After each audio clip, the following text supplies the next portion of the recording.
Avinash learning institute में आप सभी का स्वागत है। मैं हूं अविनाश मिश्रा। ज्योग्राफी का जो पार्ट 3 है उसका एक पार्ट 8 है, यानी कि 8वां वीडियो है। चैप्टर का नाम क्या है? प्राकृतिक संरचना एवं अपवाह तंत्र। बहुत ज़्यादा पार्ट में वीडियो में बना रहा हूं। बच्चों मैं कोशिश कर रहा हूं कि आपको हर एक पॉइंट, हर एक लाइन अच्छे से मैं समझा सकूं, इसलिए मैं वीडियोज़ को पार्ट में बना रहा हूं। ब्राज़ील की जो प्राकृतिक संरचना है उसको 5 भागों में बांटा गया है, जिससे इससे पहले की वीडियो में हमने पढ़ा उच्च भूमि, विशालकागार, तटीय प्रदेश और मैदानी प्रदेश, द्वीप समूह। ये पढ़ने के बाद जो प्राकृतिक संरचना है ब्राज़ील का वो पूरा हो जाएगा। उसके बाद ब्राज़ील का जो अपवाह तंत्र है वो हम पढ़ेंगे, यानी कि आने वाले 1 या 2 पार्ट में आपका जो चैप्टर 3 यानी पार्ट 3 है वो कंप्लीट हो जाएगा। उसके बाद मैं बहुत जल्द ही चैप्टर 4 यानी जो आपका पार्ट 4 है जलवायु, उसकी शुरुआत करूंगा। तो चलो लेक्चर समझते हैं। बच्चों मैं कोशिश कर रहा हूं कि भूगोल को एकदम आसान बनाऊं ताकि आपको समझने में, पढ़ने में काफ़ी आसानी हो और आपको पढ़ने में बहुत मज़ा आए। तो आप एक काम कीजिए, मेरा जितने भी हिंदी मीडियम के बच्चे हैं सबको शेयर कीजिए। मैं चाहता हूं कि हिंदी मीडियम के बच्चों को बहुत ज़्यादा से ज़्यादा फ़ायदा मिले, वो बच्चे बहुत कुछ सीख सके अपने लाइफ में। तो हिंदी मीडियम के जितने भी बच्चे हैं शेयर ज़रूर कीजिएगा। चलो शुरू करते हैं लेक्चर को। मैदानी प्रदेश। मैदानी प्रदेश होता क्या है? मैदान का मतलब क्या होता है? एक जो समतल जमीन होती है जिसमें हम खेती वगैरह कहते हैं उसे हम मैदान कहते हैं। तो ब्राज़ील में कहाँ कहाँ पे मैदान है हमें ये समझना है। उसके बाद हम देखेंगे ब्राज़ील के द्वीप समूहों के बारे में। ये 2 टॉपिक है, आप अच्छे से समझो। बहुत आसानी से मैं इसको समझाऊंगा, आपको एकदम अच्छे से समझ में आ गया। तो चलो लेक्चर स्टार्ट करते हैं। ब्राज़ील में मैदानी प्रदेश 2 विभागों में दिखाई पड़ते हैं। अगर हम ब्राज़ील की बात करें तो ब्राज़ील में आपको ब्राज़ील के मैदान को 2 भागों में बांटा गया है, ऐसा समझ लीजिए। उत्तर की ओर का अमेजन नदी का मैदान का भाग और दक्षिण पश्चिम का पैराग्वे, पराना नदियों का भाग। अभी हम ब्राज़ील की बात करें तो ब्राज़ील में जो मैदान प्रदेश है उसको 2 भागों में बांटा गया है। उत्तर की ओर जो है अमेजन का मैदान, ये अमेजन नदी है, इसके आजू बाजू में जो जमीन है उसे अमेजन नदी का मैदान कहते हैं। और अगर आप दक्षिण और पश्चिम में आओगे तो यहाँ पे आपको मैदान देखने को मिलता है। यहाँ पे पैराग्वे जो नदी बहती है उसके आजू बाजू में जो जमीन है उसे पैराग्वे, और यहाँ पे देख रहे हो पराना नदी है। पराना नदी जो है इसका मैदान है। यहाँ पे फिर से देखो, उत्तर की ओर अमेजन जो नदी है, अमेजन नदी की मैदान का भाग। अगर हम उत्तर की बात करें, ये ब्राज़ील है, ब्राज़ील के उत्तर में कौन सा मैदान है? अमेजन का मैदान है। याद रखना, ब्राज़ील के उत्तर में अमेजन नदी का मैदान है। और दक्षिण पश्चिम में, दक्षिण पश्चिम क्या होता है? नीचे वाले भाग को दक्षिण कहते हैं और इधर वाले भाग को पश्चिम कहते हैं। अगर आप दक्षिण और पश्चिम में देखोगे तो यहाँ पे पैराग्वे नदी का मैदान है और यहाँ पे पराना नदी का मैदान है। तो ये दोनों एक साथ ही आ जाते हैं। समझ में आ गया? तो ब्राज़ील में जो मैदानी प्रदेश है 2 भागों में बांटा गया है। पहला कौन सा? अमेजन नदी का मैदान, दूसरा जो है पैराग्वे और पराना नदी का मैदान। आपको समझ में आ गया रहेगा। बच्चों कुछ भी डाउट रहेगा तो कमेंट जरूर करना, ताकि मैं अगले पार्ट में आपका वीडियो में जो भी डाउट रहेगा वो क्लियर कर सकूं। चलो आगे समझते हैं। अमेजन ब्राज़ील का सर्वाधिक विस्तृत मैदानी प्रदेश है। ये जो अमेजन का मैदान है ब्राज़ील का सबसे बड़ा मैदान है। ये जो अमेजन का मैदान है ब्राज़ील के सबसे विस्तृत, सबसे फैला हुआ मैदान है। अमेजन मैदान का ढाल पूर्व की ओर है। अभी ये जो अमेजन का मैदान है, यहाँ पे देख रहे हो, यहाँ से लेके यहाँ तक ये मैंने बनाया है। अमेजन का मैदान का जो ढलान है वो किधर है? पूर्व की तरफ है। पूर्व इधर होता है। पूर्व की तरफ ढलान है तो कैसे मालूम पड़ा? क्योंकि जो अमेजन नदी है वो पूर्व की तरफ बहती है, तो इसीलिए हमें मालूम पड़ा कि जो अमेजन का मैदान है उसका ढलान जो है पूर्व की तरफ है। अमेजन घाटी ब्राज़ील के पश्चिम भाग में बहुत चौड़ी है। अगर हम अमेजन की बात करें, अमेजन जो नदी है, अमेजन नदी की जो चौड़ाई है पश्चिम की तरफ, यानी इस तरफ पश्चिम की तरफ चौड़ाई बहुत ज्यादा है। कितना है? 1300 किलोमीटर चौड़ाई है। अमेजन जो नदी है उसकी पश्चिम की तरफ यानी पीछे की तरफ जो चौड़ाई है वो बहुत ज्यादा है। कितना है? 1300 किलोमीटर है। और दो उच्च भूमियां जहां बहुत पास आती हैं वहां यह चौड़ाई 200 किलोमीटर इतनी कम हो जाती है। यहाँ पे गुयेना उच्च भूमि है और यहाँ पे उच्च भूमि है। उच्च भूमियों के पास जो अमेजन नदी है उसकी चौड़ाई कम हो जाती है। कितना हो जाती है? 200 किलोमीटर हो जाती है।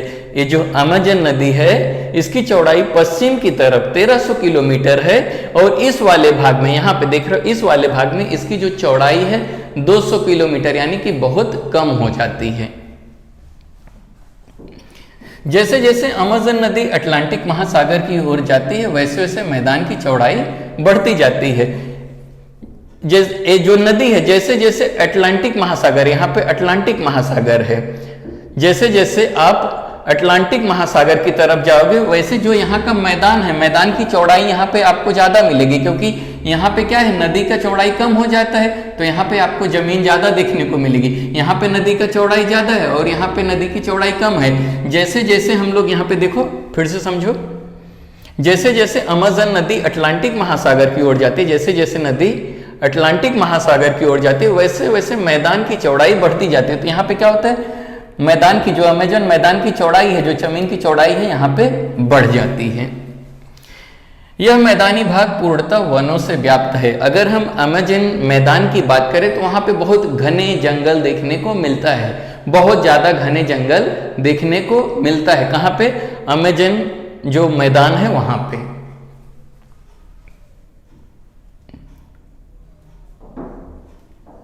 बार बार आने वाली बाढ़ और वनों के नीचे जमीन पर उगने वाली घनी वनस्पतियों के कारण यह मैदानी प्रदेश बहुत दुर्गम बन गया है। होता क्या है, अमेजन मैदान में बार बार यहाँ पे नदी होने के कारण बाढ़ आती रहती है।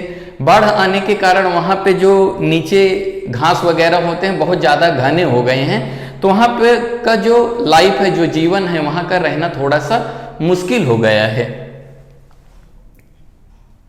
अमेजन की घाटी के वन उष्णकटिबंधीय वर्षा प्रकार के हैं। जो अमेजन में जो बारिश होती है वो बारिश कैसी है, उष्णकटिबंधीय होती है। उष्णकटिबंध में यानी कि वहां पे बारिश हमेशा होती रहती है। उष्णकटिबंधीय प्रदेश में जो होता है बारिश हमेशा होती रहती है, लगभग बारिश जो होती है वर्ष भर होती है। अब हम दूसरे प्रदेश की बात करते हैं। हमने जो अमेजन मैदान था उसके बारे में पढ़ लिया है। अब हम पैराग्वे पराना मैदान के बारे में चर्चा करते हैं।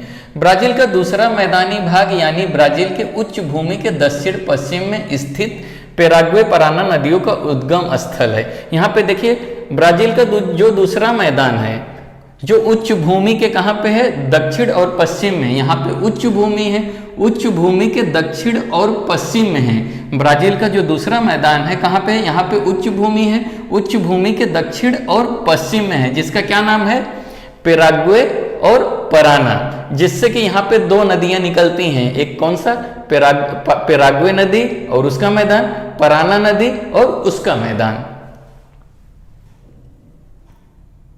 पैराग्वे के उद्गम क्षेत्र की ढाल दक्षिण पश्चिम की ओर है। अगर हम पैराग्वे की बात करें तो उसका जो ढलान है किधर है, उसका ढलान यहाँ पे देखिए दक्षिण पश्चिम की तरफ है। नीचे वाले को दक्षिण कहते हैं और इधर वाले भाग को पश्चिम कहते हैं। तो यहाँ पे देख रहे हैं पैराग्वे नदी नीले कलर का दिखाई दे रहा है, तो उसका ढलान किधर है, पानी यहाँ से ऐसे बहते हुए इस तरफ आती है, यानी कि दक्षिण पश्चिम की तरफ आती है, दक्षिण और पश्चिम की तरफ आती है। समझ में आ गया रहेगा। आगे चलते हैं। पेंटानल विश्व के उष्णकटिबंधीय आर्द्र भूमियों में से एक है। आर्द्र भूमि क्या होता है, यहाँ पे एक जगह है जिसे हम पेंटानल कहते हैं। पेंटानल क्या है, उष्ण भूमि है या आर्द्र भूमि है। आर्द्र भूमि यानी ऐसा भूमि जो गीला होता है, जिसे हम दलदल कहते हैं। आप कोलगेट करते हो ना, कोलगेट को अगर छुओगे तो कैसा होता है, ना गीला होता है ना सूखा होता है। ठीक वैसे ही पेंटानल एक जगह है, वहां पे दलदल रहता है, एक पेस्ट के जैसे, जैसे कोलगेट करते हो ना एक पेस्ट होता है, उसी की तरह यहाँ का जो जमीन है वो कैसा है, दलदल है। अगर आप वहां पे खड़े हो जाओगे तो धंस जाओगे। पेंटानल क्या है, एक दलदली प्रदेश है। समझ में आ गया। पेंटानल विश्व के उष्णकटिबंधीय आर्द्र भूमियों में से एक है। अगर हम पेंटानल की बात करें तो विश्व में जितने भी दलदल के प्रदेश हैं उसमें से एक पेंटानल भी आता है। यह प्रदेश दक्षिण पश्चिम में फैला हुआ है। तो ये जो पेंटानल है कहाँ पे है? दक्षिण और पश्चिम में फैला हुआ है। पेंटानल कहाँ पे? दक्षिण और पश्चिम में। पेंटानल दलदल का प्रदेश है। पेंटानल कैसे है? दलदल है, समझ में आगे रहेगा। और ब्राजील के माटो ग्रासो डो सूल राज्य में है। पेंटानल कहाँ पे स्थित है? माटो ग्रासो डो सूल एक राज्य है ब्राजील का, वहां पे स्थित है क्या? पेंटानल। पेंटानल का विस्तार ब्राजील की तरह अर्जेंटीना में भी दिखाई देता है। तो ये जो पेंटानल है, पेंटानल का फैलाव कहाँ पे है? यहाँ अर्जेंटीना में भी आपको देखने को मिलेगा। यहाँ पे अर्जेंटीना है। अर्जेंटीना क्या है? ब्राजील का एक पड़ोसी देश है।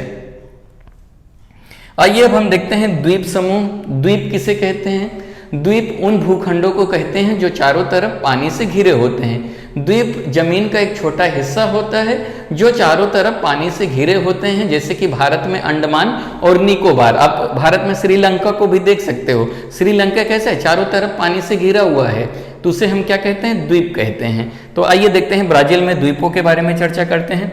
मुख्य भूमि के अलावा ब्राजील में कुछ द्वीप भी हैं। ये तो ब्राजील का हो गया जमीन। इसके अलावा ब्राजील में द्वीप भी हैं जो छोटे छोटे भूमि के टुकड़े होते हैं जो पानी से घिरे होते हैं, उसे द्वीप कहते हैं। इनका वर्गीकरण यानी इनका बंटवारा तटीय एवं सागरीय द्वीपों में किया जाता है। यहाँ पे ब्राजील में बहुत सारे द्वीप हैं, जो कि यहाँ पे मैं दिखाया नहीं, बहुत सारे द्वीप हैं। जो द्वीप जमीन के पास है उसे तटीय द्वीप कहते हैं, और जो द्वीप इस जमीन से थोड़ा दूर है उसे क्या कहते हैं? उसे सागरीय द्वीप कहते हैं। फिर से समझो, जो द्वीप जमीन के थोड़ा नजदीक है उसे तटीय द्वीप कहते हैं। जो द्वीप इस तट से दूर है, उसे जो पानी के अंदर है, उसे सागरीय द्वीप कहते हैं। अधिकांश द्वीप निक्षेपण कार्य से बने हैं। जो भी यहाँ पे द्वीप बने हैं वो किसके कारण बने हैं? निक्षेपण कार्य। जब नदियां बहती हैं तो द्वीप क्या होता है? एक इसी जो द्वीप होते हैं वो जो जमीन होते हैं इसी का हिस्सा होते हैं, लेकिन नदियों के बहने के कारण वो कट के अलग हो जाते हैं। इसके कारण द्वीपों का निर्माण हो जाता है।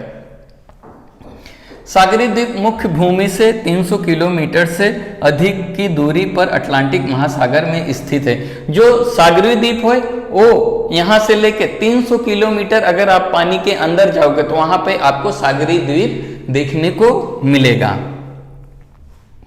ये द्वीप चट्टानी स्वरूप के हैं। जो सागरीय द्वीप हैं जो पानी के अंदर हैं, यहाँ पे 300 जमीन से 300 किलोमीटर दूरी पे, वे द्वीप कैसे हैं?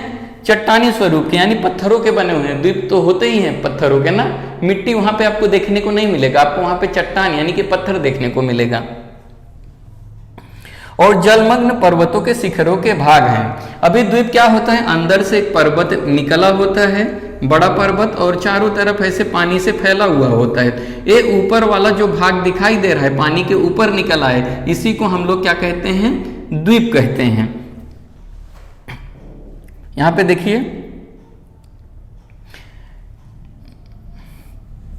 यहां पे देखिए, ये द्वीप चट्टानी स्वरूप के हैं और जलमग्न यानी पानियों में, पानी के अंदर जो पर्वत डूबे हैं उसके शिखरों के भाग हैं। पानी के अंदर एक पर्वत है जो डूबा हुआ है, जो ऊपर इसका भाग शिखर दिखाई देता है उसे हम द्वीप कहते हैं। दक्षिण अटलांटिक महासागर का तटीय भाग प्रवाल द्वीप है और उन्हें एटोल कहते हैं। अगर हम यहाँ की बात करें इस वाले में, यहाँ पे भी बहुत सारे आपको द्वीप देखने को मिलेंगे। उन द्वीपों को हम क्या कहते हैं? एटोल कहते हैं। दक्षिण अटलांटिक महासागर यानी कि ए वाले में यहाँ पे जो बहुत सारे द्वीप आपको देखने को मिलेंगे उन्हें हम द्वीप क्या कहते हैं? एटोल द्वीप कहते हैं। मुझे यकीन है कि आपको लेक्चर एकदम अच्छे से समझ में आ गया रहेगा। बच्चों, कुछ भी डाउट रहेगा तो कमेंट करके जरूर बताइए। अगर अभी तक मेरे इस चैनल को आपने सब्सक्राइब नहीं किया तो सब्सक्राइब कर लीजिए। वीडियो देखने के लिए धन्यवाद।